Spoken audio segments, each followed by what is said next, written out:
ഈ ജെൻസി പിള്ളേര് 2000 കിഡില്ലേ എന്താ പറയാ 2K കിഡ്സ്. ഇവരെ കുറെ സ്വഭാവങ്ങളുണ്ട്. നമുക്ക് ഭാഗ്യത്തിന് അതില്ല ഇവിടെ. ആ പിള്ളേരുള്ള വർക്ക് കമ്പനിയിൽ മാനേജർമാർ നിർത്തിപ്പോവാണ്. കാരണം എന്താ അറിയോ, എന്തെങ്കിലും ചീത്ത പറയാം, എന്തെങ്കിലും ഒരു കാര്യം പറഞ്ഞു കഴിഞ്ഞാൽ ഈ പെൺപിള്ളേർ ഇങ്ങനെ തുറച്ചു നോക്കും. അപ്പൊ മാനേജർ എന്താ ഈ പറഞ്ഞേ, എന്താ പറയണേ. മാനേജർമാര് അടിപൊളിയാണ്. People don't leave. ഈ ഡയലോഗ് പറഞ്ഞു കഴിഞ്ഞതിന് ശേഷം മാനേജർ കൈയടിച്ചാൽ മതി. People don't leave companies, they leave managers.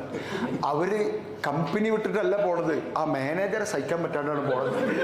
ഇനി താനൊന്ന് കൈയടിച്ച കാട്ടെ, താങ്കൾ മാനേജർ അല്ലേ? ഞാൻ പാവം മനുഷ്യന്മാരാ. ഞാൻ നേരത്തെ പറഞ്ഞല്ലേ, ഷോക്ക് അബ്സോർബർ ആവണം മാനേജർ.